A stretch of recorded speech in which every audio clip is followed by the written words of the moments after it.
Fala galera, bem-vindos a mais um Pode Crer, vamos orar. Senhor, siga falando no nosso coração agora, através da Tua Palavra, no nome de Jesus. Amém, amém, queridos.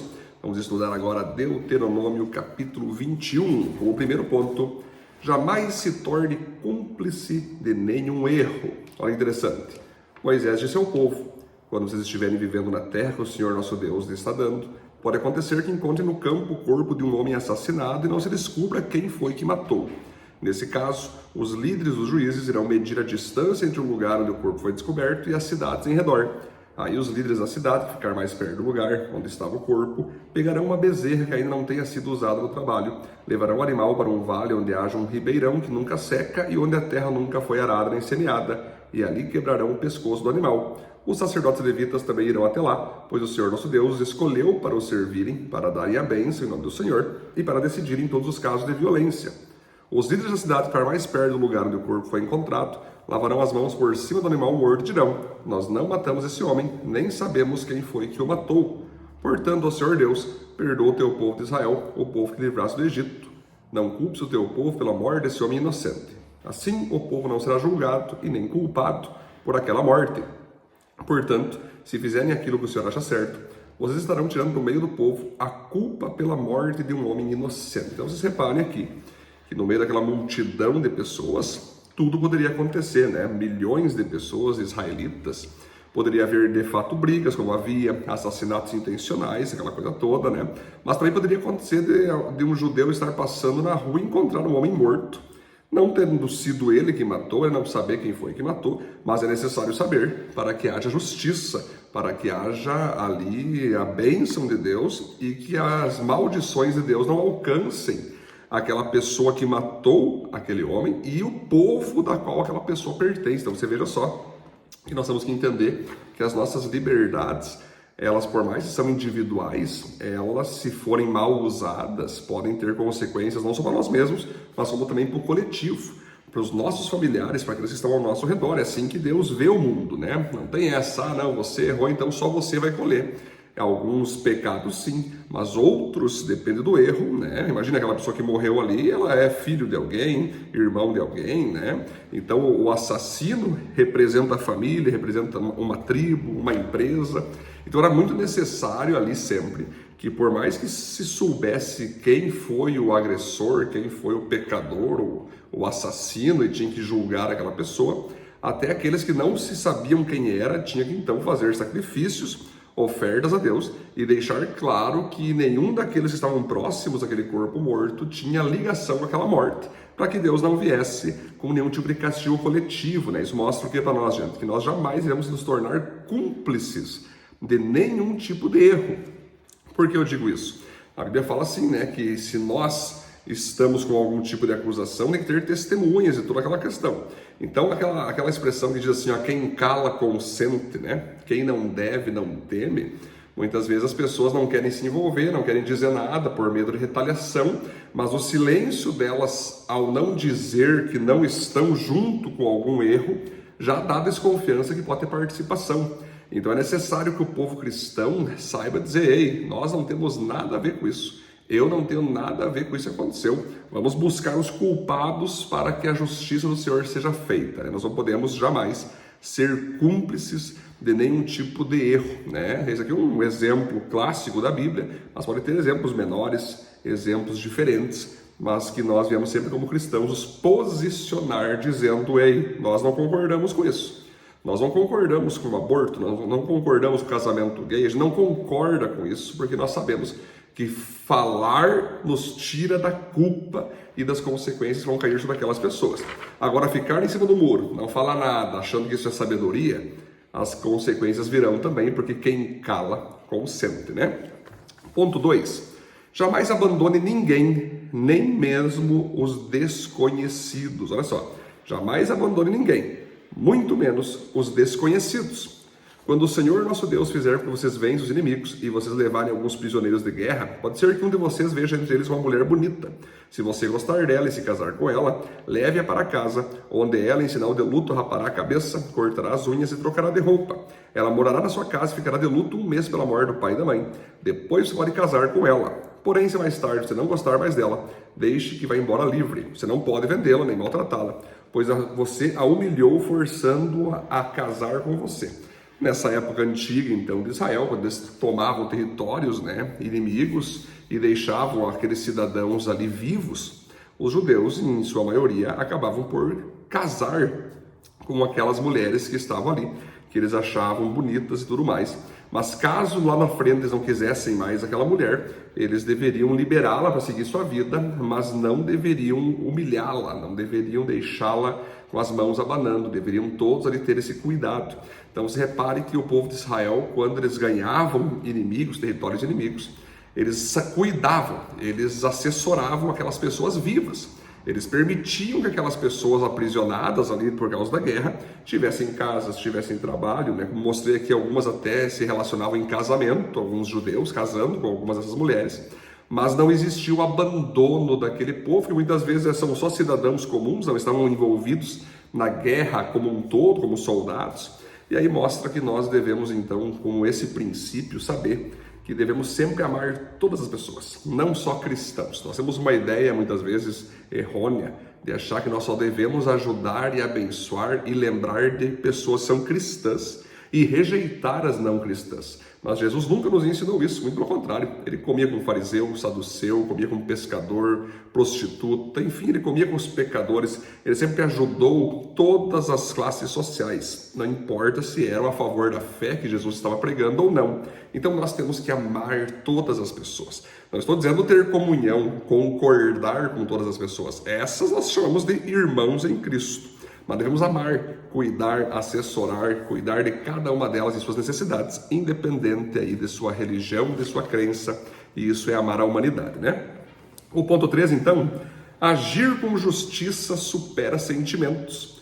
Pode acontecer que um homem tenha 2 mulheres e ele goste mais de uma do que a outra. Cada uma delas lhes dá um filho, mas o que nasce primeiro é filho da mulher de quem ele gosta menos. Quando esse homem distribuir os seus bens entre os filhos, não poderá mostrar preferência pelo filho da mulher mais querida, dando-lhe direitos de primeira tribo. O pai deverá dar os direitos de primeiro filho ao filho da mulher de quem gosta menos, pois é o primeiro, e os seus direitos devem ser respeitados. Ele receberá 2 vezes mais do que os outros. Olha que interessante, gente. Então, naquela época, ainda estava tendo aquela revelação progressiva de Deus, né? Sobre o entendimento que o homem tem que ter uma só mulher. Nós já falamos em outros vídeos isso. Mas naquela época era liberado ter mais de uma mulher. Mais de ali, né, uma companheira, né? Então, nessa época acontecia justamente isso, né? Por isso que Deus foi passando o tempo, já mostrou que deve ser escolhido uma mulher só e deu. Porque se escolhe 2 ou 3, sempre uma vai ser a preferida e a outra rejeitada, e a outra menos amada, e era o que acontecia. Então, o homem casava com 2 mulheres, aí as 2 engravidavam, porém, a que ele gostava menos poderia acontecer de vir o filho primeiro, primogênito. E a que ele gostasse mais poderia ser o segundo filho. Então, na hora de dividir ali as heranças, ele poderia ser tentado a dar a herança que deve ser, por lei judaica, dar ao filho mais velho. Ele podia ser tentado a dar para o filho mais novo, porque é da mulher que ele gostava mais e tudo aquela coisa. Mas aqui Moisés já diz, não tem conversa. Independente do teu sentimento, do que você sente, do que você pensa, o justo é sempre fazer o que Deus prescreve.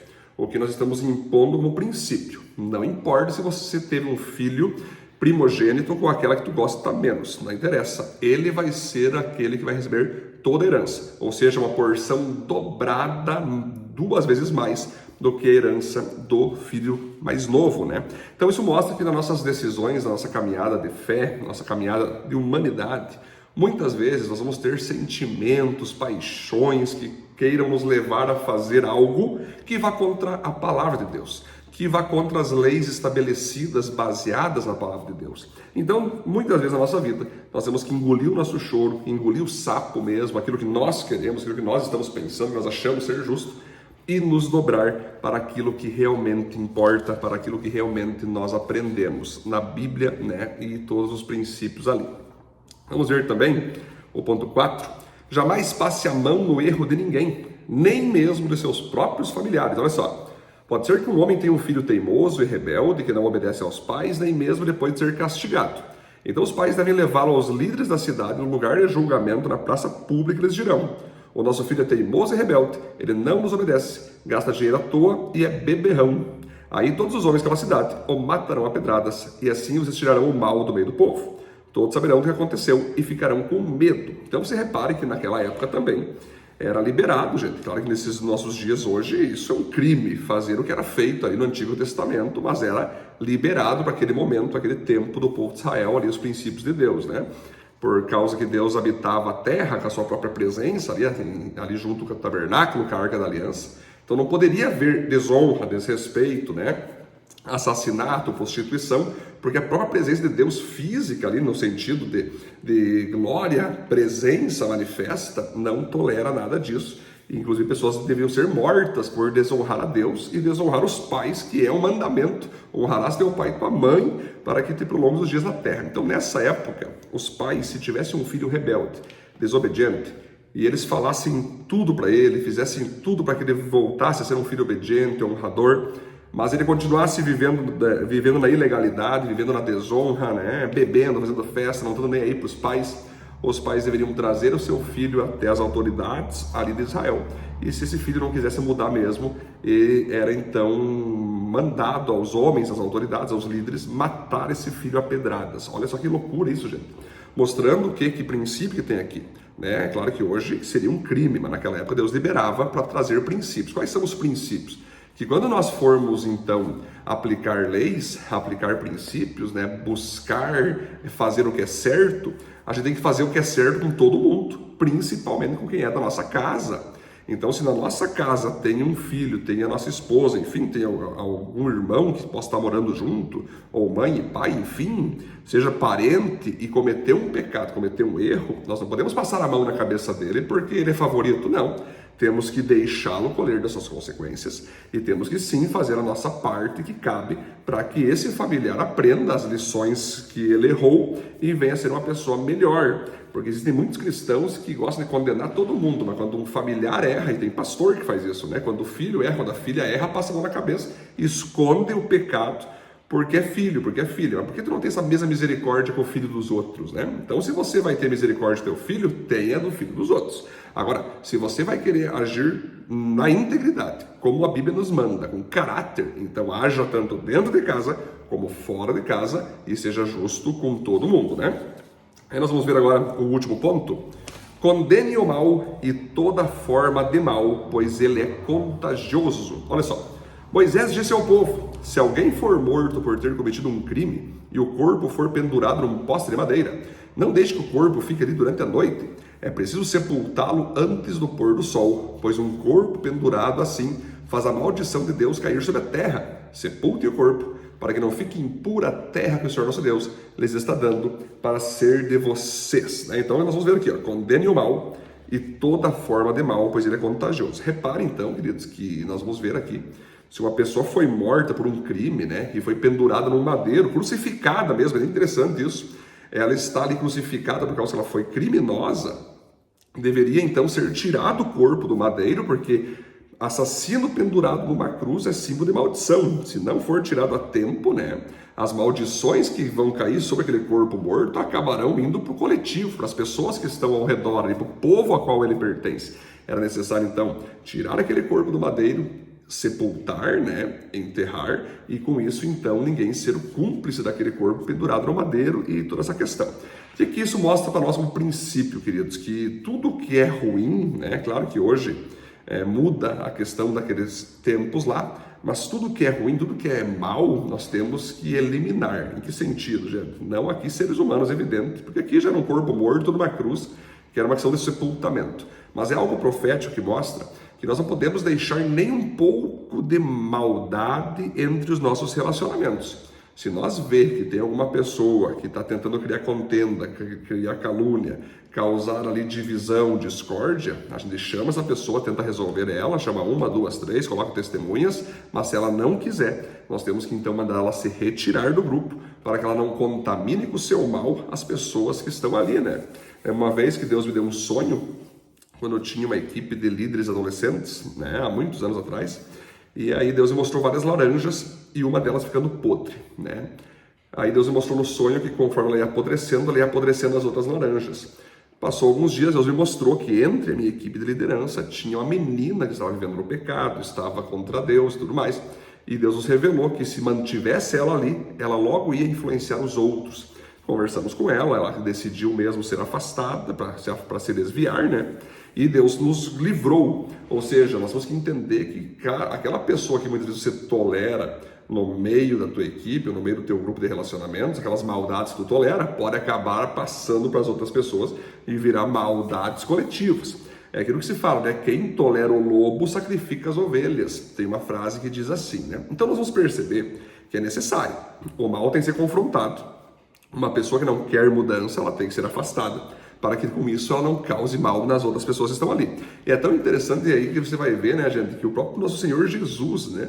Ele se coloca numa cruz, ele permite ser pendurado nesse madeiro, onde só criminosos poderiam ser colocados, onde só assassinos, onde só pessoas de má índole eram colocadas no madeiro para serem assassinadas, crucificadas. Então você veja o que Jesus fez, né? Ele se coloca em nosso lugar. Ele que é o próprio Deus, santo, puro, justo, pecado algum, mas foi visto pelas autoridades da época como um criminoso. E aí com isso, então, ele foi colocado naquela cruz. Porque todos nós da humanidade, se não tivermos Cristo Jesus dentro de nós, Deus nos vê como isso, como pessoas malditas. Porque sem a presença de Deus, somos malditos, não somos abençoados. Mas Jesus se colocou na cruz em nosso lugar, para que nós também morrêssemos junto com Ele em nossas maldições. Ele ressuscita ao terceiro dia, entra em nós através do seu Espírito Santo. E hoje somos aceitos, somos amados e transformados por Deus, abençoados por Deus. Amém, gente? Foi muito legal esse estudo. Vamos orar? Deus, obrigado. Mais um estudo fantástico de Deuteronômio 21. Que o Senhor nos abençoe sempre, Deus, andarmos no teu caminho correto, no teu caminho de justiça, para alcançarmos cada vez mais a tua aprovação, o teu sorriso e as tuas bênçãos. No nome de Jesus. Amém. Amém, queridos. Deus abençoe. Até o próximo estudo. Valeu.